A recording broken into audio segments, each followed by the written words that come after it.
Hospital کی lobby میں خاتون چلتی آ رہی تھیں، اچانک ان کے ہاتھوں سے موبائل زمین پر گرا۔ وہ اٹھانے کے لیے نیچے جھکیں تو ان کے سر پر مصنوعی بالوں کی وگ لگی ہوئی تھی، وہ بھی گر گئی۔ ارد گرد کھڑے لوگوں نے ان کے سر کو بالوں سے محروم دیکھا تو ہنسنے لگے، مذاق اڑانے لگے۔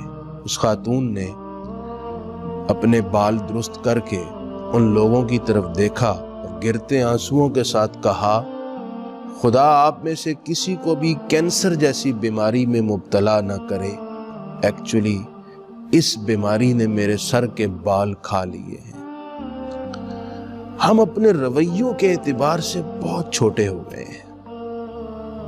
کسی کے مذاق اڑانے کا، اس پر تانا لگانے کا اور اس پر تنقید کرنے کا کوئی موقع ہاتھ سے جانے نہیں دیتے۔ شاید اس میں ہمارے ٹاک شوز کا بھی بہت بڑا کردار ہے۔ کوئی شخص اپنی دولت اور پیسے کی وجہ سے بڑا نہیں ہوتا، اپنے رویے اور اپنے سوچ کی وجہ سے بڑا ہوتا ہے۔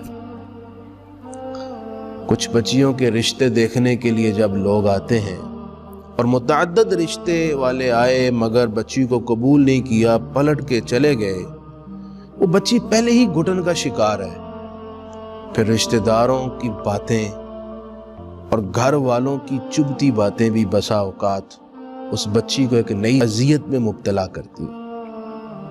شادی ہوئی، اولاد میں تاخیر ہو گئی، سانس کی گھورتی نظروں میں جو سوال ہے، بہو سمجھ کر تکلیف اٹھاتی ہے، اور اگر وہی سوال نظروں سے زبان پر آئے اور رشتہ دار بھی ساتھ ان سوالوں میں شامل ہو جائیں، اس بچی کے لیے روزانہ ایک موت جیسی تکلیف ہوتی ہے۔ ذرا اس بچی کی جگہ ساسیں اپنی بچی کو رکھ کر سوچیں۔ اور بعض بہویں بھی اپنی ساسوں کو اپنی اپوزیشن کا تصور لے کر آتی ہیں۔ اس کے نتائج بھی تان، نفرت اور تنقید پر پہنچتے ہیں۔ جناب والا، کسی کا رنگ گورا ہو یا کالا، قد لمبا ہو یا چھوٹا، اولاد ہو یا بانچ، بیٹا بیٹی دونوں ہوں یا صرف بیٹیاں ہوں، کوئی امیر ہے یا غریب ہے، کسی کے چہرے پر دانے نکلے ہیں، کوئی خوبصورت نہیں ہے، تو کیا یہ ساری چیزیں کسی انسان کے اختیار میں ہیں؟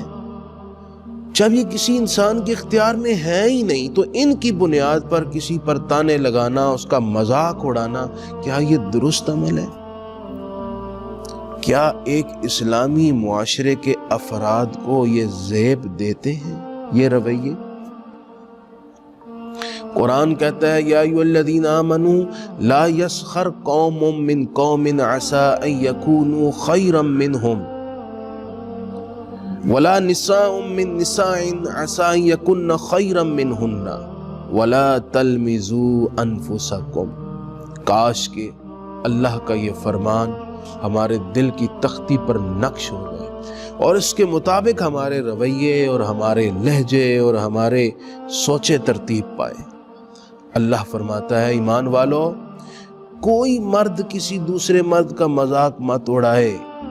ہو سکتا ہے جس کا مذاق اڑایا جا رہا ہے وہی بہتر ہو۔ کوئی عورت دوسری عورت کا مذاق نہ اڑائے، ہو سکتا ہے وہ عورت جس کا مذاق اڑایا جا رہا ہے وہ زیادہ بہتر ہو۔ اور سنو، آپس میں ایک دوسرے کو تانے مت دو، اپنے رویوں کو سنوار لیجئے، پازیٹیو کر لیجئے۔ مثبت سوچیں مثبت رویوں کو پیدا کرتی ہیں اور پھر یہی زندگی کو خوبصورت بناتی ہیں۔ دوسروں میں مثبت رویوں کے ذریعے سے سکھ تقسیم کیجئے۔